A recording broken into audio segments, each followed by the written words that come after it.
This is the last tutorial video dedicated to the creation and customization of scatter and line plots in KIWI Explorer. In this video I will describe how you can add smooth lines and central tendency lines on top of the data displayed in a scatter and line plot. The difference between smooth lines and central tendency lines is the statistical method applied to calculate the coordinates of these lines. Smooth lines rely upon technique of moving averages, while central tendency lines connect means or medians of data for specific values of the x-axis variable. The result is that central tendency lines tend to be more jagged compared to the smooth lines. I have opened KIWI Explorer for a single data set called subset_demo.csv. This is a population PK data file that we have used in previous tutorials. This page is shown side by side with the profile manager. I will use this window to illustrate the settings that you need to define to create smooth lines and central tendency lines. Before going into the details of the different profiles, I just want to mention something about the data that we will use for all these profiles. I will open the data subset. We will use the data contained in study 1, and for two levels of dose 10 and 80, the sample variable is also set to 1, so we're only using the sample records from study 1 and for two dose levels. I will also use a stratification and a grouping variables by dose, so the smooth lines and the central tendency lines that you will see are specific to each dose level. So the first profile illustrates the use of smooth lines. So you can see here the concentration or the observation versus time since first dose. The data for the group 10 is shown with these red pluses, and the smooth line goes through the data. Same thing for the dose 80 data in blue. To create the smooth lines, you need to go to the lines panel and set the first field to true. The default is to set this field to null, which basically hide any smooth lines. You can also adjust the smoothness factor. The default is 2/3, and you can use any value between 0 and 1. So you can play on the flexibility and other how rigid the line is. In this case, the default worked pretty well. So smooth lines are fairly easy to set up. Central tendency lines are a little bit more complex because there are many different options.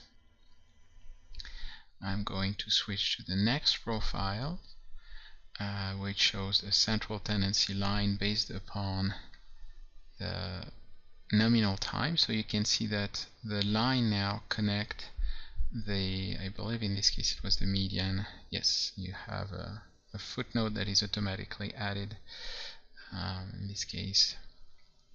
So it's connecting the median, and you can see that depending on the group of data used, it could create some breaks in or discontinuity in the trend of the data. So to define central tendency line, you need to go to the data summarization panel, and the data summarization panel provide many settings. The first settings that you need to define is the statistics that you want to display. In this case, we chose median. The default is none, so the default is to not show any central tendency line. You could set this field to mean, median, mean plus or minus SD, mean plus or minus SE, so standard deviation, standard error. If you can use also median plus or minus CI for confidence interval. So those first two choices are typically associated with a single line per data. The last three will request not only the display of alignments, but some form of variability around the line. So I will talk about that a little bit later. So just selecting the median.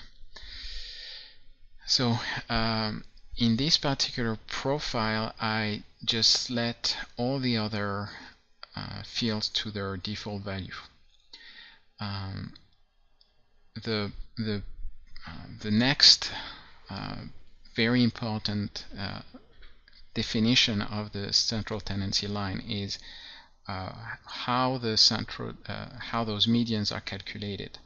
The default is to use the x-axis variable that was used to display the data, so you will get a median for each unique value of the x-axis variable. In this case, we've used a nominal time since first dose, so all the data points were displayed at the same times, so the median was pretty well calculated or well behaved. But typically you have this situation where the concentration are displayed versus actual times, and in this case each data point has its own unique or could have its own unique time since first dose or actual time since first dose.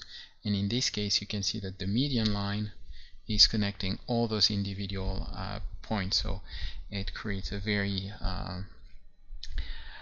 zigzaggy line and not really useful to show any kind of central tendency. So if I click on the different panels here, I chose, I'll just use the view. So I switched from TSFD to ATFSD here, so the actual time versus the nominal time in the previous two profile. And in the data summarization, I kept exactly the same settings.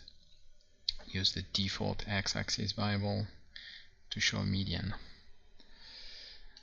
So in the case where actual time is displayed, data somehow needs to be binned. So there's different ways to go about solving this problem. One solution is based upon the availability of a nominal time variable in your data, and you can select this alternative x-axis variable to display your calculate and display the median. So I will show that in the profile manager and the data summarization here. So I still have my median as the statistics selected, and I provided a TSFD, so the nominal time since first dose, instead of the default selection. And in that case, that resulted in a more behaved line. So that's one method of binning the data. It's using a nominal time that has been calculated and is already present in the data set. I'm going to switch to the next one, the next two, to illustrate the next approach for binning. So the next profile is showing not only the central tendency, but it uses error bars to display the variability. So the way you can do that is, again, going to the data summarization for the right profile, number 20. And so in that case, you need to request the median plus or minus CI to show the confidence interval around the median. You need to change the design to lines plus bars in this case. So those bars are the error bars, the vertical error bars. And you also need to provide the range of the confidence interval. So here I chose 50 because I did not have a lot of data points. If you had a lot more, you could go for a larger confidence interval. So here the footnote indicates that the lines and vertical bars represent the medians plus or minus 50% confidence interval of the data. So in that case, the TSFD was used, so it's essentially it's the same profile as the previous one, but we're showing the variability around the median. So you can see that the bars are aligned for the two dose groups. They are exactly they're shown on the exact same coordinate or x-axis coordinate. In the next profile, the next profile uses a slightly different methods for binning, and you can see here that the bars are not exactly shown on the same x-axis value. And the reason is because I have used this alternative method. In this case, let's assume that the data did not contain a nominal time since first dose, but contain one or two variables that would uniquely identify sampling time. So let's say you would have a variable, in our case we had a variable that was the day of a sample and the time of or the nominal clock time in a day where those samples were supposed to be collected. And you can say or tell KIWI to use those two variables, and you can set the method for computing the summarization to bin by x-axis variable. So what's going to happen here is that KIWI will look at the data and find the unique combination of day and d time for each dose group, and we'll find a cluster of data or data point. For these data points, the median of the y variable, the y-axis variable, will be calculated, and the CI, the confidence interval, will be calculated. So this is the placement of the median and the placement of the confidence interval bar on the y dimension. The placement of on the x dimension is essentially the median of the data point within those bins. So because the x-axis values were different for those 10 and those 80 for the same day and d time, the bars are shown on slightly different x-axis. So again, this x-axis value is the median of the x-axis value for all the data points in this bin. So it's a slightly different approach for binning the data. You can use one or the other depending on what you have available in your data set. So you need to adapt a little bit. The last profile just illustrates the use of a different design for the variability and a different statistics. In this case, I have used or selected the mean plus or minus SD. So the line represents the means of the data based upon binning by day and d time. And the design is set to lines plus area. So the area are those shaded region around the median that delimit the boundary of the variability. And the variability in this case is some multiplicator, this variability scale, that is applied to the standard deviation here. So the upper limit is the value of the mean plus 1.5 the standard deviation of the data within this bin. And the lower boundary is the mean minus 1.5 SD for this bin. And this value by default is 1. You can use any real value between 0 and infinity. Obviously, going too high is not necessarily super useful. In that case, you can see that because I'm showing the data on the log scale, and because the computation of the mean minus 1.5 SD is probably going to a negative value, you can see that the shade is basically just dropping to indicate that the value is below anything that you can display on this graph.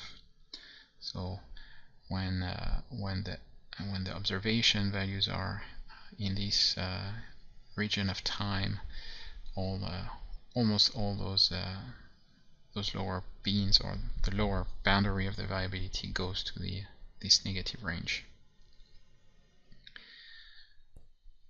This concludes our presentation of the KIWI Explore feature, allowing you to show spline lines and central tendency lines on top of scatter plot and line plots. Thank you.